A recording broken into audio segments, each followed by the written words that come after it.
नमस्कार दोस्तों, कैसे हैं आप लोग। दोस्तों, हमारा जो टॉपिक चल रहा था निम्न जाति आंदोलन, उसी टॉपिक को हम आज आगे बढ़ाते हुए निम्न जाति आंदोलन से जुड़े हुए कुछ महत्वपूर्ण व्यक्तियों को पढ़ने जा रहे हैं। उन महत्वपूर्ण व्यक्तियों में एक व्यक्ति हैं महात्मा ज्योतिबा फुले। तो महात्मा ज्योतिबा फुले को हम पढ़ने का प्रयास करते हैं। तो महात्मा ज्योतिबा फुले जी का जो कार्य क्षेत्र है दोस्तों, वह महाराष्ट्र है। महाराष्ट्र के पुणे में 1827 में ज्योतिबा फुले जी का जन्म होता है, एक माली परिवार में। माली परिवार मतलब उस समय निम्न जाति का एक परिवार था। उसी निम्न जाति परिवार में ज्योतिबा फुले जी का जन्म होता है। तो महात्मा ज्योतिबा फुले का जो मेन उद्देश्य था महात्मा ज्योतिबा फुले जी का, वह क्या था कि दोस्तों, ये जो उस समय का जो समाज था, ये अंधश्रद्धा और कुप्रथा में जकड़ा हुआ था। तो महात्मा ज्योतिबा फुले उस समाज को उस अंधश्रद्धा और कुप्रथा से बाहर निकालना चाहते थे।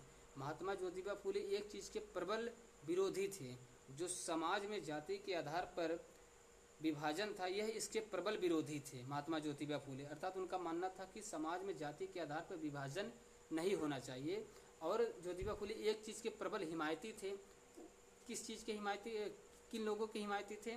यह अछूतों के। अर्थात जो समाज में उस समय अछूत वर्ग होता था, अछूत और प्लस पिछड़े और महिलाओं के, ये प्रबल हिमायती थे। इनके लिए कई कार्य भी किए थे। महात्मा ज्योतिबा फुले स्त्री और पुरुष के मध्य जो भेद था, मतभेद था, स्त्री और पुरुष के मध्य जो भी भेद था, वह इसको दूर करना चाहते थे। इसी क्रम में अब हम देखते हैं महात्मा ज्योतिबा फुले जी के ऊपर प्रभाव किसका था। महात्मा ज्योतिबा फुले के ऊपर प्रभाव दो व्यक्ति का था। एक रॉबर्ट स्पिन की किताब है राइट्स ऑफ मैन। इस किताब का बहुत प्रभाव था। इस किताब में क्या ऐसा था कि ये इससे बहुत प्रभावित थे। इसमें एक व्यक्ति के मानव अधिकार क्या होने चाहिए, जिसमें बताया गया है राइट्स ऑफ मैन, एक व्यक्ति के या कहें एक मनुष्य के मानवता के लिए क्या अधिकार होने चाहिए, उस अधिकार के बारे में विस्तार पूर्वक बताया गया है। वह इस किताब से बहुत प्रभावित थे। और दूसरे थे बलवंत राव फड़के से काफ़ी प्रभावित थे। बलवंत राव फड़के कौन थे? जब हम आपको किसान आंदोलन पढ़ाएंगे, किसान आंदोलन में एक व्यक्ति आते हैं वासुदेव बलवंत फड़के, उन्हीं के पिताजी हैं ये बलवंत राव फड़के। तो वासुदेव बलवंत फड़के क्या थे? जो हम किसान विद्रोह पढ़ाएंगे उसमें एक आएगा महाराष्ट्र में फड़के विद्रोह। फड़के विद्रोह की योजना बनाते हैं वासुदेव बलवंत फड़के। और ये 50 लोगों का संगठन बनाते हैं, जिसमें भील जाति थी, रामोसी जाति थी, ऐसी कुछ जातियों की मिलाकर के संगठन बनाते हैं। लेकिन यह सूचना हैदराबाद के निज़ाम के द्वारा मुखबिरी की वजह से अंग्रेज इन्हें पकड़ लेते हैं और अदन की जेल में इन्हें शिफ्ट कर देते हैं।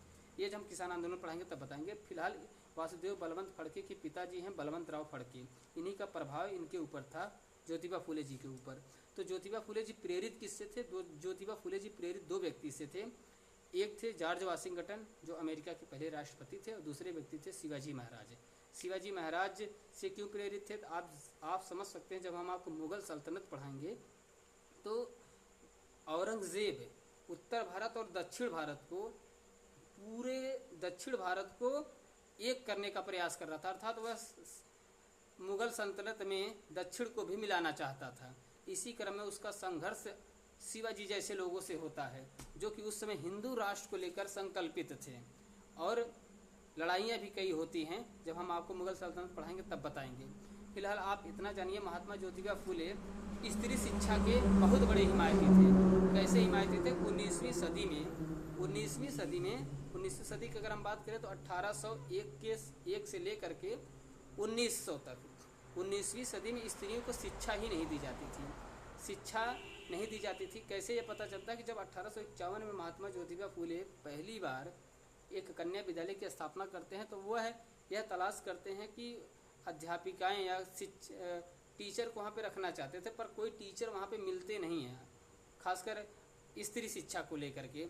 तो यह सबसे पहले स्वयं पढ़ाते हैं, फिर उसके बाद अपनी पत्नी सावित्री बाई फुले, 1840 में इनका विवाह भी होता है सावित्री बाई फुले से। सावित्री बाई फुले को ट्रेंड करते हैं और वहाँ पर भारत की पहली महिला अध्यापिका सावित्री बाई फुले को बनाते हैं।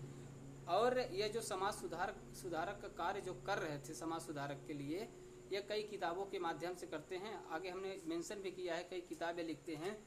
थोड़ा सा आप जान जाइए कि 1872 में यह एक पत्रिका है गुलामगिरी, उसकी रचना निकालते हैं, गुलामगिरी पत्रिका।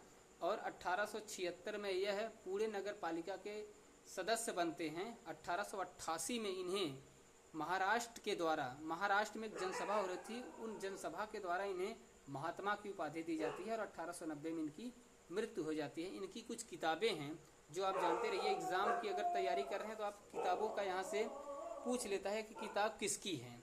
जैसे एक है गुलामगिरी है, सार्वजनिक सत्य धर्म है, धर्म गुलामगिरी है, सार्वजनिक सत्य धर्म है, धर्म त्रिरत्न है, शिवाजी की जीवनी है, किसान का कोड़ा है, साहू और राजा भोसले का पखाड़ा है, दीन बंधु या दीन मित्र इनका समाचार पत्र था, दीन बंधु या दीन मित्र इनका समाचार पत्र था। और महात्मा ज्योतिबा फूले को एक चीज़ और कहा जाता था, निम्न जाति के प्रवर्तक माने जाते थे महात्मा ज्योतिबा फूले।